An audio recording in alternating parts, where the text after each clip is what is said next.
जय श्री राम। हर हर महादेव। रामायण के सुंदर कांड पर आधारित अंजनेय श्रृंखला की 14वीं प्रस्तुति में आपका स्वागत है।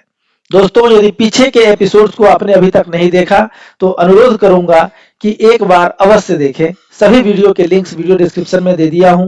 प्रस्तुत अंक राम कथा का तीसरा अंक है। यह राम कथा हनुमान जी भगवती सीता को सुना रहे हैं ताकि उन्हें यह विश्वास हो कि वे भगवान श्री राम के ही दूत हैं। तो पिछले अंक में आपने सुना कि श्री राम और लक्ष्मण महर्षि विश्वामित्र के साथ उनके यज्ञ की रक्षा के लिए उनके साथ साथ जाते हैं। मार्ग में विश्वामित्र उन दोनों को महादेव द्वारा प्राप्त समस्त अस्त्र शस्त्र और सिद्धियां प्रदान करते हैं। फिर श्री राम ताड़का का वध करते हैं, अहिल्या का उद्धार करते हैं और विश्वामित्र के यज्ञ की रक्षा भी करते हैं। इसके बाद वे सब मिथिला पहुंचते हैं, जहां पर धनुर्यज्ञ हो रहा था और भगवती सीता का स्वयंवर सजा हुआ था, जिसकी शर्त थी कि जो कोई भी योद्धा उस शिव धनुष को उठाकर उस पर प्रत्यंचा चढ़ा देगा वह भगवती सीता से विवाह करने का पात्र होगा। परंतु उस शिव धनुष को उठाना तो दूर, कोई उसे हिला भी नहीं सका। तो यह थी पिछले अंक की कथा। अब आगे बढ़ते हैं और धनुष भंग और सीता राम विवाह के प्रकरण को आगे बढ़ाते हैं। जय श्री राम। सोई स्वयंवर आए बहु, सुयस प्राप्त बहुवीर, देखी प्रचंड प्रताप धनु, सकल गवाए धीर।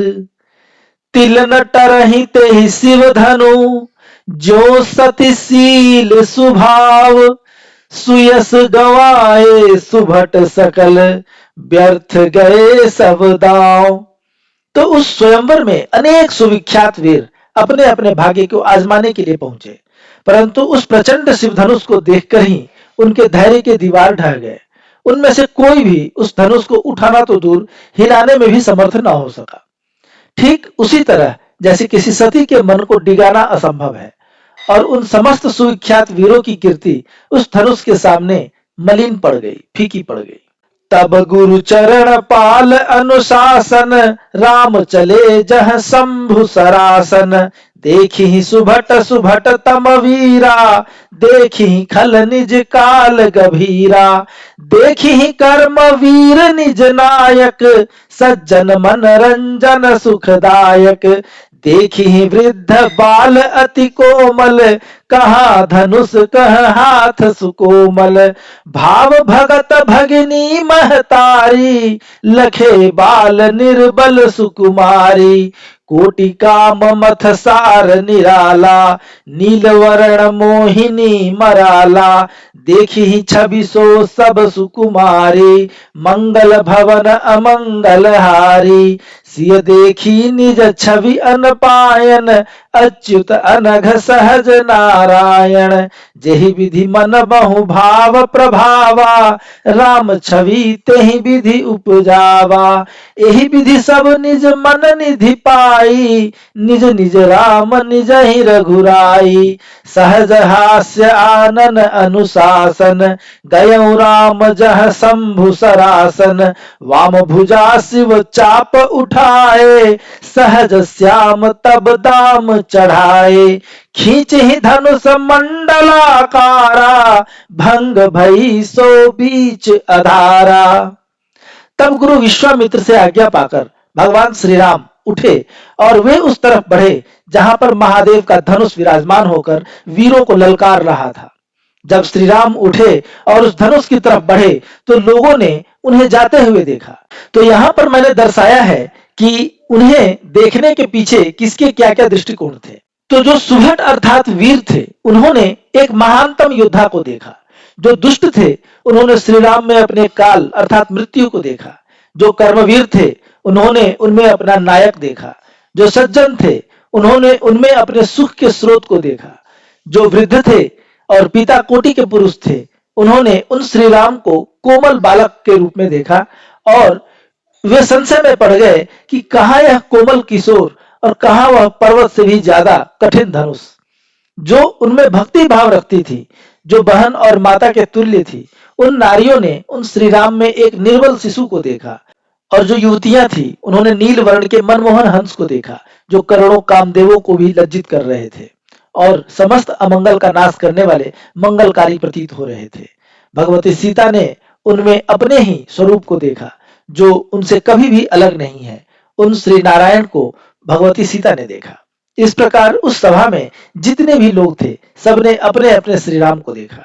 जिसका जैसा भाव था भगवान श्री राम ने उनकी दृष्टि में वैसा ही बनकर स्वयं को दर्शाया। इसी प्रकार मंद मंद मुस्कुराते हुए श्री राम धनुष के पास पहुंचे। उन्होंने अपने बाएं हाथ से धनुष को बड़ी ही सहजता के साथ उठा लिया और उस पर झट से प्रत्यंचा चढ़ा दी। उन्होंने जैसे ही धनुष को खींचा वह मंडलाकार अर्थात गोल बन गया और भगवान श्री राम की शक्ति से विवश होकर वह धनुष बीच से टूट गया। धनु भंग रव कांप उठे त्रिभुवन के आयाम, सुरगण तब पहचान गए अपने त्राताराम। तो उस धनुष के टूटने से जो भयंकर नाद हुआ, शब्द हुआ, उससे समस्त त्रिभुवन कांप उठा और देवताओं को यह विश्वास हो गया कि उनके रक्षक श्री राम यही हैं। सुफल मनोरथ सिय सुकुमारी, सखिन सहित प्रभु नेरी पधारी। बाल मराल छटा छवि छाजत, माल कलित कर कंज विराजत। सिय जयमाल राम गल डारी, भयउ देखिति हूँ लोक सुखारी। सुर मुनि वृंद करहि जयकारा, जयतु सिय राम उचारा। परशुराम तेहि अवसर आए, शिव धनु भंग देखि खिसियाए। जे तोड़ी ही यह धनुष कठोरा, सो यह चाप चढ़ावहु मोरा। होई अन्यथा जीवन हानि, मार कुठार हनव अभिमानी। तब श्री राम मुनि समुझाए, साम दाम खलु नीति बुझाए। यह कही राम धरे धनु घोरा, वैष्णव धनु अति भारी कठोरा। लिए काल सम भीषण बाणा, किए राम तेहि सर संधाना। विप्र जान प्रभु करुणा करहि, पुण्य सकल भृगुपति हरिहरहि। तब सिय राम भई गठबंधन, उर्मिलावर पाए लक्ष्मण। श्रुति कीर्ति पाई रिपुसूदन, और भरत मांडवी अनुबंधन। धनुष भंग के साथ ही भगवती सीता और महाराज जनक का मनोरथ पूर्ण हुआ और भगवती सीता सखियों से घिरी हुई श्री राम के पास पहुंची। उनका रंग बाल हंस के समान निर्मल और स्वच्छ था और उनके कर कमलों में सुंदर जयमाला विराजमान थी। वही जयमाल भगवती सीता ने श्री राम के गले में डालकर उनका वरण किया। इस दृश्य को देखकर समस्त लोगों को अपार सुख हुआ और सब भगवान श्री राम और माँ जानकी की जय जयकार करने लगे। उसी समय वहां पर ब्रह्मर्षि परशुराम का आगमन हुआ। परशुराम थे तो ब्राह्मण और ऋषि, परंतु जब क्षत्रियों का अहंकार और अत्याचार बढ़ गया तब उन्होंने समूची पृथ्वी को 21 बार क्षत्रियों से मुक्त किया था। वे महादेव के परम भक्त थे और शिष्य भी थे। जब उन्होंने शिव धनुष को खंडित देखा तो वे बहुत क्रोधित हुए। उन्होंने सभा के मध्य में यह कहा कि जिसने भी शिव धनुष को खंडित किया है वह मेरे इस वैष्णव धनुष पर प्रत्यंचा चढ़ा दे, अन्यथा मेरे हाथों से मरने के लिए तैयार हो जाए। तब श्री राम उन्हें बहुत समझाते हैं, उन्हें शांत करने का प्रयत्न करते हैं और अंततः उनके हाथ से वह महान और विशाल वैष्णव धनुष जो उस शिव धनुष के ही समान शक्तिशाली था उसे अपने हाथ में लेते हैं और उस पर प्रत्यंचा चढ़ा देते हैं और साथ ही उसके ऊपर एक भयंकर बाण का संधान करते हैं।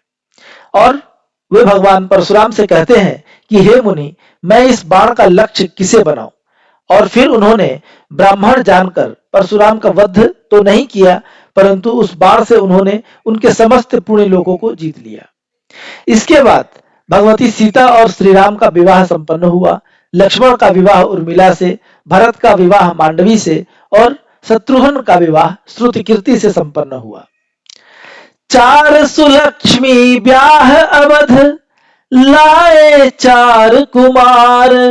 महक उठा क्षण मात्र में, दशरथ का संसार।